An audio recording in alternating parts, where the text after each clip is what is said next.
Es atgādinu jums, ka mēs esam šajā jaunajā gadā sākuši ar svētdienas sēriju Sarkanās līnijas.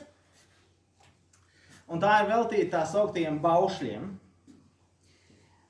Bet mēs nesakosim tādai striktai baušļu kārtībai. Pirmais bauslis, otrais. Patiesībā es pateikšu jums vēl vairāk, kas arī man pašam savā ziņā bija tāds tā kā atklājums vai ne gluži pārsteigums, kaut ko jau mēs zinājām, bet patiesībā tādas īstas noteiktas baušļu secības jau nemaz nav. Piemēram, katoļiem, luterāņiem, adventistiem, pareizticīgajiem baušļu kārtība un baušļi, kā viņi ir uzrakstīti, atšķirās. Un tāpēc mēs pieturēsimies pie tā, pie kā mēs varam pieturēties. Mēs varam pieturēties pie svētajiem rakstiem, jo, protams, tas viss nāk no Bībeles. Jo patiesībā baptistiem pavisam nav nodefinēta tāda kārtība, kāds tad ir pirmais, otrais un trešais bauslis. Bet viens mums ir dots, un tā ir Bībele, tie ir svētie raksti, un tas ir tas, ko Jānis šodien arī lasīja. Viņš arī teica, pieminiet, turiet manus baušļus. Bet mēs neiesim tā, kā jau es teicu, pirmais bauslis tāds un tāds, otrais bauslis tāds un tāds, trešais bauslis tāds un tāds. Tas varbūt nebūtu tik būtiski, mēs mazliet varbūt pajauksimies pa viņiem, bet apskatīsim šos te Dieva likumus, Dieva dotos likumus. Un šodien jūs atkal sajutīsiet to pašu spriedzi, ko pagājušajā reizē, ko es mēģināju jums tā kā iedot, kad ir šī spriedze starp veco derību un jauno derību. Ir šī spriedze starp bauslību, likumu ievērošanu un starp Jēzus Kristus žēlastību. Un paturiet to sevī savā sirdī, ka tā tas vienkārši ir šī spriedze, un vienlaicīgi meklējiet arī atbildes katrs pats priekš sevis. Kāda tad ir tā atbilde? Ko Dievs man liek darīt? Kā Dievs man liek rīkoties? Un šīs dienas svētrunas tēma ir sabats. Otrajā Mūzus grāmatā ir minēts, ko mēs jau arī šodien ieklausījāmies, bet tieši par sabatu. Piemini sabata dienu, ka tu to svētī. 6 dienas tev būs strādāt un padarīt visus savus darbus. Bet 7. diena ir sabats tam kungam, tavam Dievam. Tad nebūs tev nekādu darbu darīt. Nec tev, nec tavam dēlam, nec tavai meitai, nec tavam kalpam, nec tavai kalponei, nec tavam lopam, nec tam svešiniekam, kas ir tavos vārtos. Jo 6 dienās tas kungs ir radījis debesis un zemi, jūru un visu, kas tur atrodams. Un 7. dienā tas kungs atdusējās. Tāpēc tas kungs svētīja sabatdienu, lai tā būtu svēta. Es teikšu tā, mazliet jau ir bail iegrimt tādā Bībeles studijā un vairāk nodarboties ar to pētniecisko darbu, jo svētdienā mēs parasti caur svētdienu gribam saņemt kaut ko mazliet savādāk. Bet no otras puses, vai gan mācītājiem nebūtu kā reiz jānodarbojas ar mācīšanu? Ne? Mums latviešu valodā ir šis vārds mācītājs, kas ļoti saistās tieši ar vārdu mācīšana. Tas nav tā, citās valodās ir varbūt citi vārdi, kas varbūt ar ganīšanu vēl kaut kas, bet tā ir tāda Latvijas īpatnība. Bet, lai nu kā, es domāju, ka ir kādas lietas, kas, vismaz man gribās. Man gribās, kā sakās jums, un tas ir arī saistībā ar manām svētā gara dāvanām, man gribās varbūt kādas lietas vairāk mācīt, skaidrot, izskaidrot. Bet tas, es domāju, ir noderīgi mums katram, jo mēs mācamies par Dievu, par Dieva likumiem. Mēs mācamies par Dievu un Dieva likumiem. Un lai arī Bībele ļoti skaidri saka par sabatu, mums Latvijā ir kādas atkāpes no šī, tāpēc, ka mums ir varbūt citas tradīcijas, mums ir cita valoda, fonētika, un līdz ar to īstenībā par sabatu mums ir kādas tādas nobīdes, un tās nobīdes ir, sakņojas mūsu tautas kaut kādos varbūt, kā nu mēs esam veidojuši savu valodu un kā nu līdz mums ir nonākušas kādas kristīgas lietas. Tāpēc es tās pamatlietas gribētu jums atkārtot, jo tās ir tās lietas, ar kurām varbūt arī jūs saskaraties šad un tad savā ikdienā, kad jums kāds kaut ko saka par sabatu. Latviešu valodā mums nav nedēļas dienai nevienai iedots vārds sabats. Mums nedēļas nogale ir sestdiena un svētdiena. Bet patiesībā šī skaitīšana ir ļoti tuva jūdu izpratnē par nedēļas dienām. Bet mums nav. Mums ir sestdiena un pēc tam mums ir svētdiena. Un patiesībā, ja jūs skatītos citās valodās, un jūs visi zinat, kādas valodas, es paskatījos, ka pamatā Eiropā ir tādi divi celmi. Tas viens celms aiziet, piemēram, gan grieķu, itāļu, portugāļu, spāņu, poļu, krievu un citās valodās. Tur sestdienai ir dots pamatā šis vārds šabat, sabats, subota. Tātad arī grieķu, itāļu, tur ir sabats. Bet tad ir citas valodas, piemēram, vācu valoda, angļu valoda Saturday, kur ir fonā celmas vārds ir romiešu dievs Saturns. Tātad tīri pagānisks nosaukums. Mēs esam vienkāršojuši cik vien var. Mums ir sestdiena.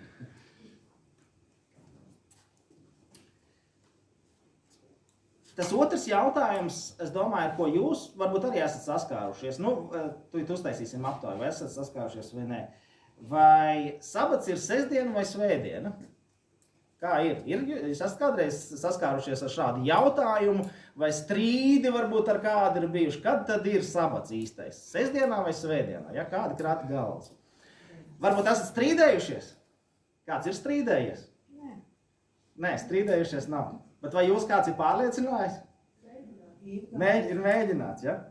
Ir dažādās konfesijās, kur tas ir ārkārtīgi svarīgi, būtisks tāds jautājums. Ziniet, es kādreiz niekojos tā teikt ar programmēšanu, un tad vienā programmēšanas valodā tur man bija tāds izaicinājums, jo programmēšanas valodā ir tā ir valoda, jāsaka tā. Un attiecīgi tādā vienā valodā, lai nedēļas dienas uztaisītu, piemēram, kalendāru, tad katrai nedēļas dienai bija cipariņš. Tur bija kods speciāls un cipariņš, un tas izaicinājums bija tāds, ka svētdienai bija nevis cipariņš 7, bet bija cipariņš 0. Un tad, lai es izveidotu mūsdienu izpratnes, latviešu izpratnes kalendāru, ka nedēļa sākas ar pirmdienu, tad bija bišķi jāiesprīkst. Ja tu nevarēji sākt no 1 līdz 7, tev bija jādomā, kā tagad, lai izdarītu, kur to 0, kā tur iebāzt. Un ja jūs paņemat arī angļu kalendāru un varbūt arī telefonos, vēl kādās citās vietās, ja jums ir palikusi kā galvenais nosacījums amerikāņu šis te valodas un datuma princips, tad jūs vienmēr redzēsiet, ka tur kalendārs arī sāks ar svētdienu. Ne? Jā, tātad sāks ar svētdienu, nesāks ar pirmdienu. Un ja mēs paņemam jūdus, tad patiesībā jūdiem arī centrālais ir tieši šī svētdiena, sabats, mēs to nonāksim līdz tai dienai, sabats ir centrālais. Bet ko mums saka Bībele? Ko mums saka Bībele? Un Bībele mums saka radīšanas stāstā. Ja mēs atveram Bībeli pašu sākumu, radīšanas stāstā, 1. Mūzes grāmatā, 2. nodaļā, tur ir teikts tā. Tā tika pabeigtas debesis un zeme un visu to pulku. Un Dievs pabeidza 7. dienā savu darbu, ko viņš bija darījis, un atdusējās 7. dienā no visa sava darba, ko bija darījis.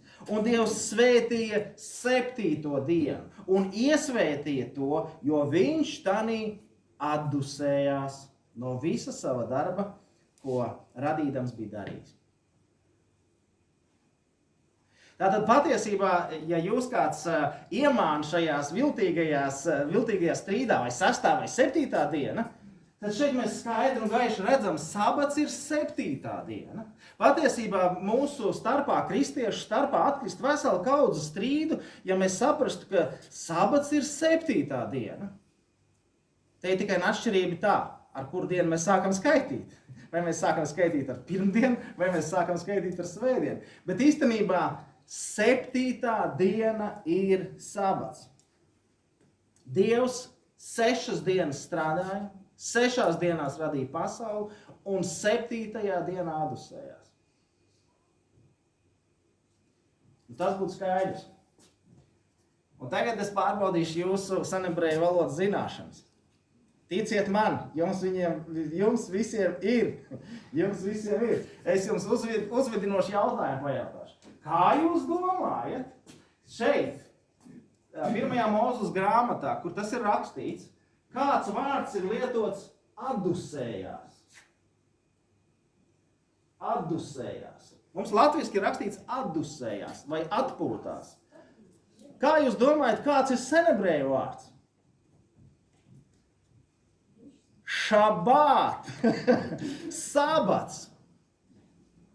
Ja? Senebreju valodā ir sarakstīta vecā derība. Tur nav lietots vārds atdusējās latviešu valodā. Tas ir mums iztulkots. Tur ir rakstīts šabāts, sabats. Tas, ko Dievs darīja, viņš sabatoja, ja gribat. Sabats. Sabats ir Dieva iedibinātā atpūta. Nevis dienas nosaukums. Tas ir darbības vārds. Atdusēties. Sabats ir atdusēties. Un šeit mums tas ir rakstīts. Atdusējās. Nu, ja gribat, varat ar citiem strīdēties, teikt, tur nav rakstīts atdusējās, tur ir sabatoja. 7. diena ir Dieva dots sabats. Un tas, ko mēs lasām 2. Mūzes grāmatā, 6 dienas tev jāstrādā, bet 7. dienā tev jābūt mierā.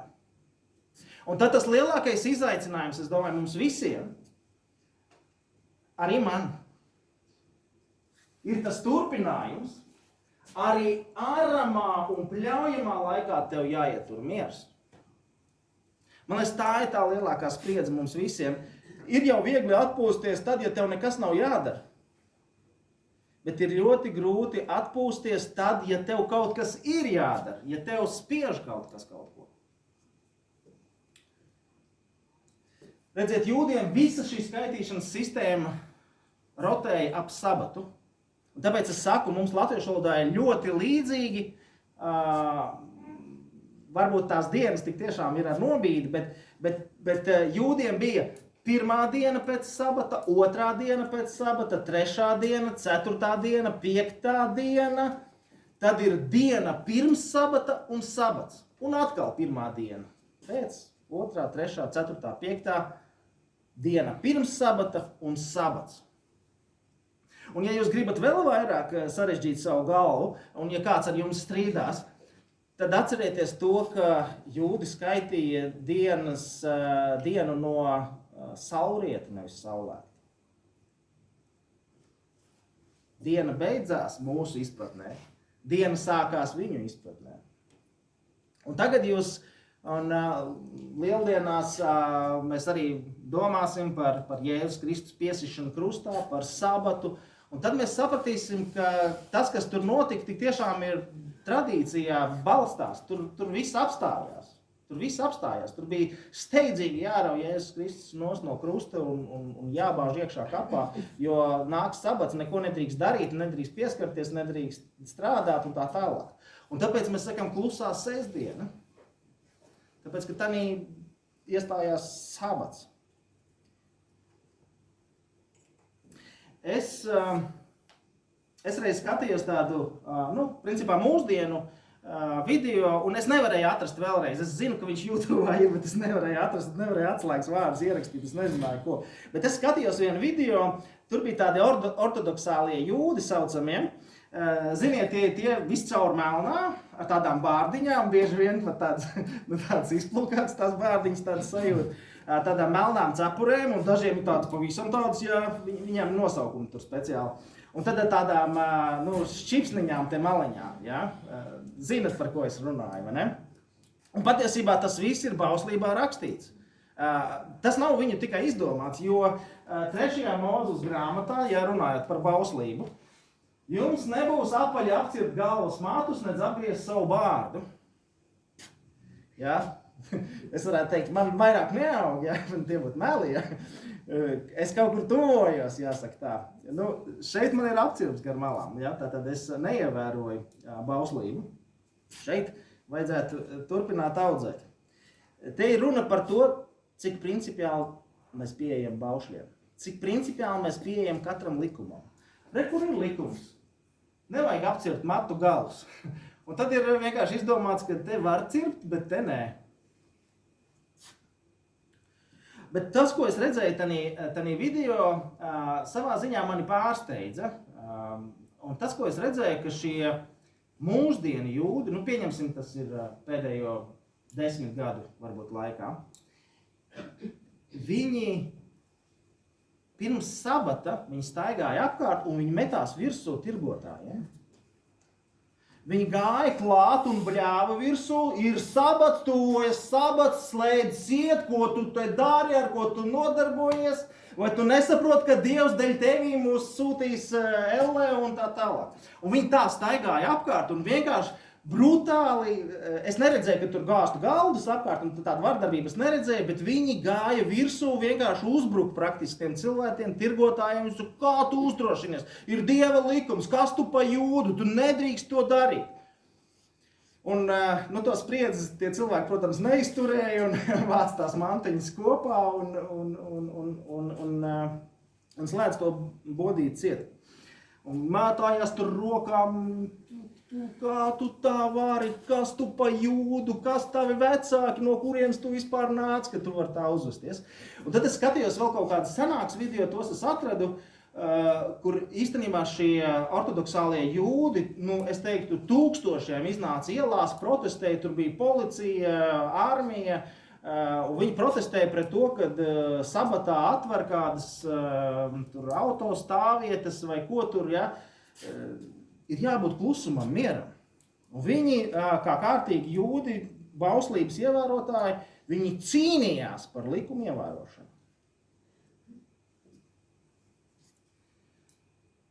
Kāpēc es jums to stāstu? Lai mēs vairāk saprastu, kādā laikā dzīvoja Jēzus Kristus un kādu revolūciju viņš taisīja. Jo tas, ko mēs redzam šodien, tad pareiziniet, es nezinu, ar 100-kārtīgi, kā tas notika toreiz. Un atkal jau mums ir jāņem palīgā nevis tikai Bībele, mums ir jāņem palīgā Bībelē neaprakstītā, cilvēku pierakstītā bauslība. Īsumā sabatā nedrīkstēja darīt neko. Bet jūs jau zinat, kādi cilvēki. Ja tev pasaka, neko nedrīkst darīt, tad tu sāc prasīt, a šito drīkst, a tā drīkst, a šitā drīkst. Un bija vesela kārtība sarakstīta. Viņa joprojām ir. Jūdiem ir sabata reglamentācija. Un es paņemšu to pašu zemāko kategoriju. Nav jēga jums teikt, ka nedrīkst strādāt. No tā paša niecīgākā daļas, ko nedrīkstēja darīt. Nedrīkstēja diegam mezglu uzsiet. Tātad, ja jums šodien iztrūkst poga, tad iztrūka. Nedrīkst šūt klāt pogu. Jo problēma ir tāda, ka jūs pat diegam mezglu nedrīkstat uzsiet. Nedrīkstēja 2 burtus uzrakstīt. Un arī izdzēst 2 burtus nedrīkstēja. Tas jau ir bauslības pārkāpums. Nedrīkstēja uguni iekurt un uguni nodzēst. Jūs saprotat, līdz ar to ēdienu pagatavošana arī nesanāk silta ēdienu. Tev ir jāpagatavo iepriekšējā dienā, lai tu nākamajā dienā var ēst. 2 vīnogu nešana ir pārkāpums. Ja tā jau ir nešana, kur tu staigā ar vīnogām 2? Jā, jautājums ir par to vienu vīnogu. Tur bija vesela diskusija. Un tā diskusija īstenībā slēpjās bišķiņ citā lietā, kā viņi piegāja šiem baušļiem. Viņi piegāja to, ka redz no 2 vīnogām, visdrīzāk, tu gribi izspiest sulu, tātad tu gribi strādāt. Tad 2 vīnogus nenes. 1 vīnogu paņem tāpēc, jā, bet 2 nest, tu esi kaut kas tur ir aizdomīgs. Redziet, un tagad, ja jūs šādi iedziļināties, un mums ir jāiedziļinās Bībelē, ko tad viņa mums māca? Un tagad iedomājieties, kā skan 2. nodaļā Marka evaņģēlijā rakstītais. Un notika Jēzums sabatā pa labību ejot, tur ir tāds taps gar labības laukiem, pa labību ejot, viņa mācekļi pa ceļu iedami sāka plūkt vārpas. Un farizēji Jēzums sacīja, raugi, ko tie dara sabatā, kas nav ļauts. Redziet, mums liekas, ko jūs piesējaties? 2 vīnogus nevar nest, 2 burtus nevar rakstīt. Bet ko tavi mācekļi dara? Runa nav par ēšanu. Runa ir, paskatieties, kā viņi pieiet bauslībai. Un no vienas puses gribētu slavēt viņus un nopelkt mūs, cik viņi bija dievbīgi. Vaiprātīgi dievbīgi, fanātiski dievbīgi. Dieva likums ir neko nedarīt, bet jūs kaut ko darat. Un ko tad viņi dara? Viņi ievāc ražu. Bet nedrīkst taču vākt, nedrīkst ievākt ražu, nedrīkst strādāt. Viņi ievāc ražu. Jūs iedomājaties, kāds absurds liekas, vai ne? Jēzu, tavi mācekļi ievāc ražu, un tas, ko viņi darīja, viņi saberzēja tos graudus, tātad viņi pārstrādāja un ēda. Un šie jūdu farizēji mācītāji, viņi patiesībā jau saka pareizi. Viņi saka, tu pārkāp, tavi mācekļi pārkāp bauslību. Nedrīkst sabatā neko darīt, bet viņi ievāc ražu. Tas ir pretrunā bauslībai. Pamatots. Un tad tas interesantais, bet ko par to saka Jēzus? Vai tad Jēzus nezināja noteikumus? Viņš zināja noteikumus. Tas, ko viņš dara, viņš atsaucās Marka evaņģēlijā, viņš atsaucās uz ķēniņu Dāvidu. Tur ir tāda cilvēcīga lieta, ka Dāvidam viņš bija izsalcis un tad viņš ēda maizes, tā teikt, tempļa maizes, tā varētu teikt, kuras nedrīkstēja ņemt. Tas būtu tā kā svēto vakarēdienu mēs ņemtu tagad un ēstu. Un viņš atsaucās uz to, viņš saka, ka, zin kā, dažkārt mēs pārkāpjam likumus. Ka ne katrs likums ir domāts, lai mēs viņu ievērotu, bet cilvēks ir svarīgāks par likumiem. Tas, ko Jēzus saka, un tas ir ārprāts īstenībā tajā laikā, ja mēs tā domājam. Tas, ko Jēzus pasaka, viņš saka, sabats ir celts cilvēka dēļ, un ne cilvēks sabata dēļ.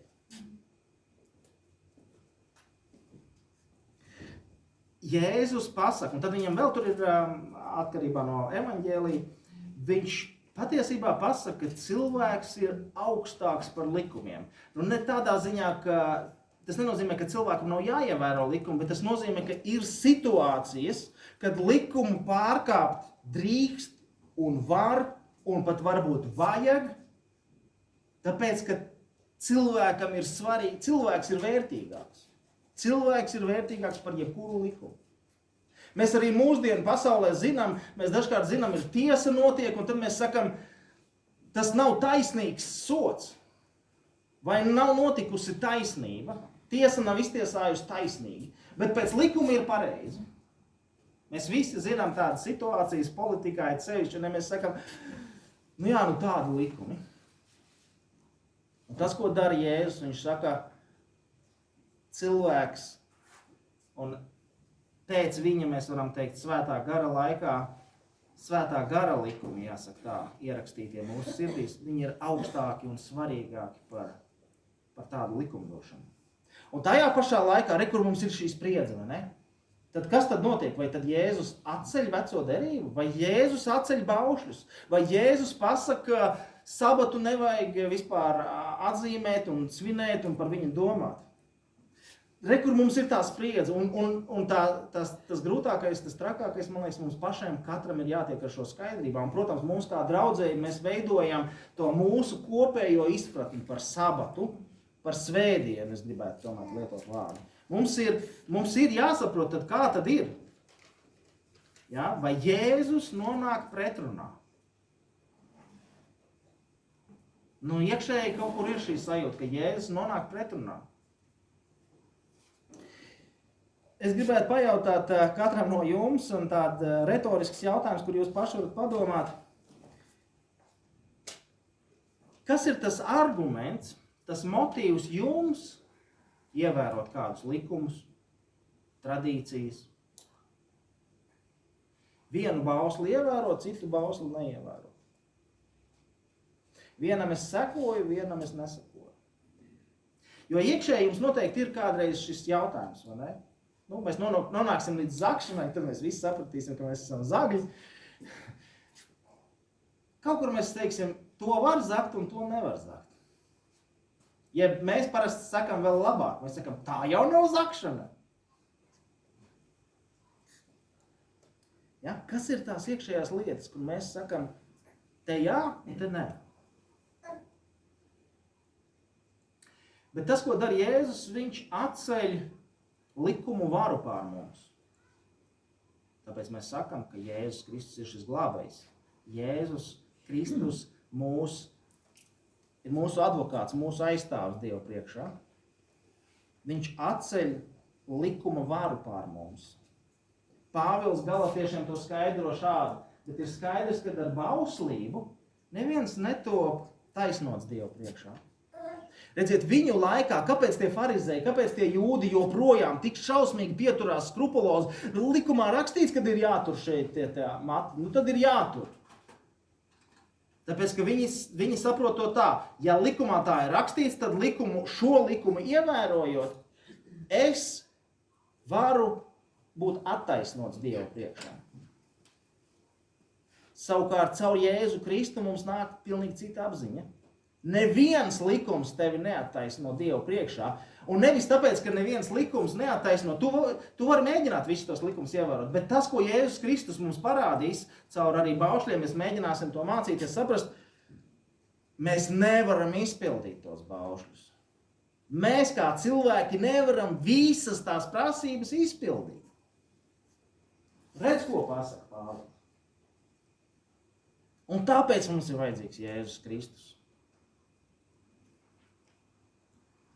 Un tādā brīdī, tad, kad šis notiek, tad, kad Jēzus Kristus staigā pa zemes virsmu, jūs iedomājaties, kāda, pretīguma, kāda dusmu sajūta bija rakstu mācītājos, farizējos pret Jēzu. Viņš taču reāli mīdīja viņu tradīcijas, mīdīja viņu izpratni par visu likumdošanu, par visu kārtību, par visu, kas bija gadu simtiem izdomāts, kārtots, kā jādara, un viņš atnāk un pēkšņi sāk stāstīt, nav tas jādara, nav šitas jādara, tas nozīmē to. Naids pret Jēzu Kristu. Un tāpēc mēs Bībelē ko lasam? Ka viņi sazvērējās, vienojās, ka Jēzus ir jānovāc, ka Jēzus ir jānogalina.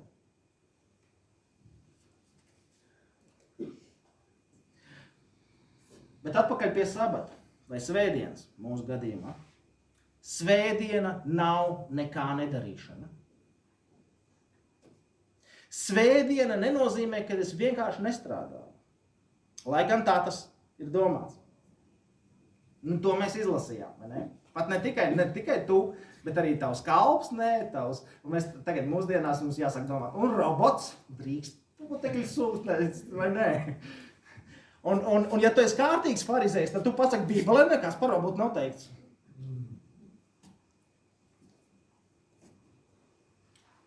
Bet es teikšu godīgi, es ne par vienu nepriecājos, ja viņš svētdienā strādā. Ne par vienu es nepriecājos, ja viņš svētdienā strādā. Un no otras puses tā spriedzīte, kas bija man, tad, kad es par šo te daudz esmu domājis, ne šoreiz tieši, bet kā tad ar mediķiem, kā ar policistiem, kā ar ugunsdzēsējiem, mācītājiem, karavīriem, sēdniekiem. Un tā mēs varam turpināt šo sarakstu. Redz, kur parādās jautājums par sarkanām līnijām, ne? Cik tālu mēs atbrīvosim? Jo tas, kas notiek mūsu gadījumā, mēs pasakam, nu ja jau tā, tad jau visiem, tad jau nav robežas, tad jau šo bauslu mēs varam neievērot. Un tad es varētu prasīt, ok, un kuru tad bauslu mēs ievērosim? Mēs ļoti ātri varam atbrīvoties no baušļiem, cilvēcīgi pieejot. Bet Dieva likums saka, svētī šo dienu. Tas tāds pirmais, ko jūs varat sev skaidrot, dzīvības glābšana ir augstāka par likumu. Tas arī likumdošanā ir ierakstīts. Dzīvības glābšana, ja tu redzi, kad cilvēks iet bojā, tad pat ja tev negribās, pat ja tev tas cilvēks ir pretīgs, pat ja tev vai man jāsteidzās, likumā ir pateikts, tev ir jāiet un jāpalīdz. Nu, tā kā tu vari palīdzēt. Ja cilvēkam ir tādas veselības problēmas, ka viņam ir, tur pārgriezts un gāžās asins, tad viņš bija jāglābj arī toreiz. Bet ja cilvēkam sāpēja zobs sabatā, tad pacieties. Paies sabats un tad skatīsimies. Tu jau vēl nemirsti no šī. Ja? Tas kritērijs toreiz bija dzīvības glābšana. Un tāpēc, ja jūs atsauksieties uz policistiem, ugunsdzēsējiem, mediķiem un tā tālāk, tad šis nedara arguments. Viņi nodarbojas ar dzīvības glābšanu. Tad viņiem ir tāds tiesības iedotas. Bet es pateikšu par sevi. Par sevi es varu pateikt tā. Es joprojām man iekšējā spriedze ir par svētdienām. Un uz mani, kā uz garīdznieku, neatiecās visi tie paši likumi, kas uz jums. Jo mans pienākums, no vecās derības mēs varētu teikt, tāds tempļa kalpotājs. Man ir jākalpo, bet arī par to Bībele runā. Bet senāk, kad es nebiju garīdznieks, tad man svētdien bija tā, no rīta pastrādāju kaut ko, aizbraucu uz baznīcu skaisti, pasēdēju, paklausījos, braucu mājās un turpināju strādāt. Vai nu pļāvu, vai kurināju, vai vēl kaut kādas lietas strādāju, būvēju, vēl kaut ko darīju. Kāds taisa varbūt lielo vešas dienu svētdienā, jākārto lielā pavasara kārtošana notiek, jā, vēl jau mums ir ziema, bet nāks pavasaris, tad būs lielā loga tīrīšana. Kad tad to darīs? Svētdienā. Iepriekšējā draudzē es dzirdēju, es uzskatu pārāk vaļīgu attieksmi, un esiet uzmanīgi arī jūs. Es dzirdēju attieksmi, dzirdēju vārdus, es paņemšu savu. Un tad, kad cilvēks to pasaka, ar to viņš domā, es paņemšu sabatu no baznīcas. Es paņemšu sabatu no kalpošanas. Bet es turpināšu iet uz darbu. Es turpināšu izklaidēties.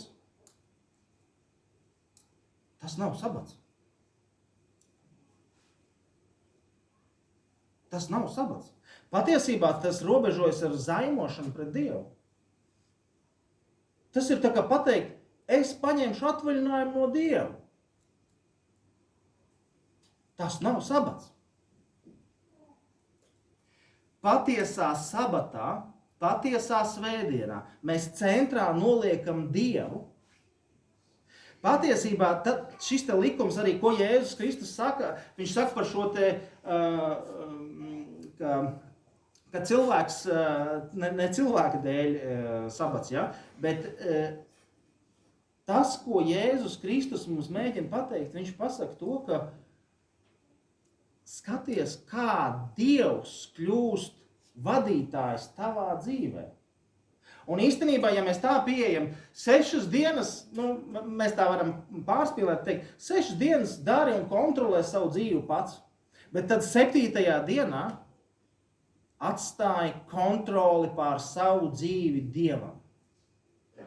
Skatieties uz sabatu vai uz svētdienu tā, ka tu paceli rokas Dievu priekšā Un tu saki, Dievs, lai notiek tavs prāts.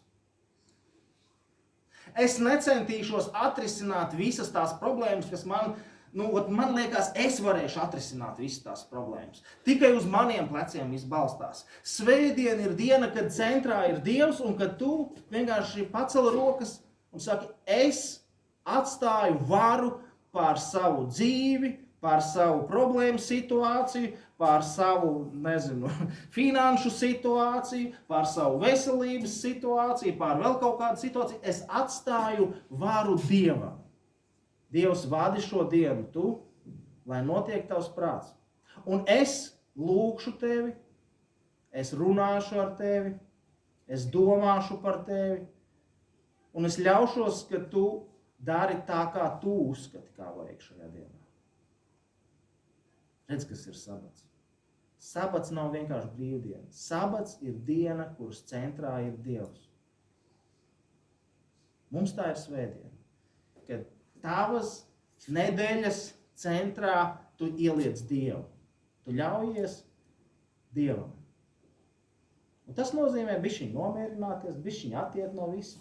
Jā, varbūt kaut kur sev piespiest. Es nedarīšu. Es neiešu ārā to sniegu šodien tīrīt. Ja šausmīgas problēmas ir, tad es rīt no rīta agrāk celšos un iešu tīrīt to sniegu. Bet šodien ne. Šodien es ļaujos Dievam, varbūt Dievs atsūtīs sauli un tas viss noklusīs. Svētdienas centrā esi nevis tu, bet Dievs.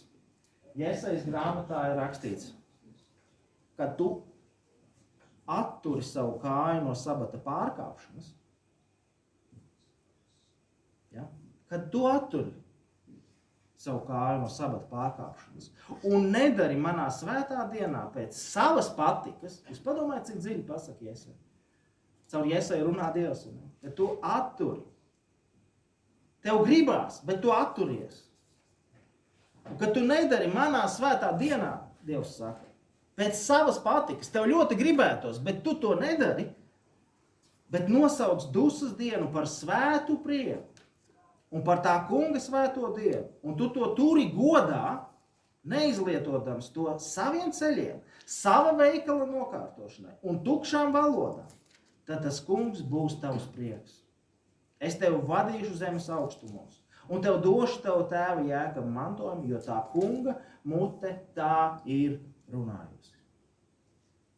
Dievs priecājas, ja tu svēto dienu svētī. Un ja tu gribi iepriecināt savu kungu, tad seko viņa bauslim.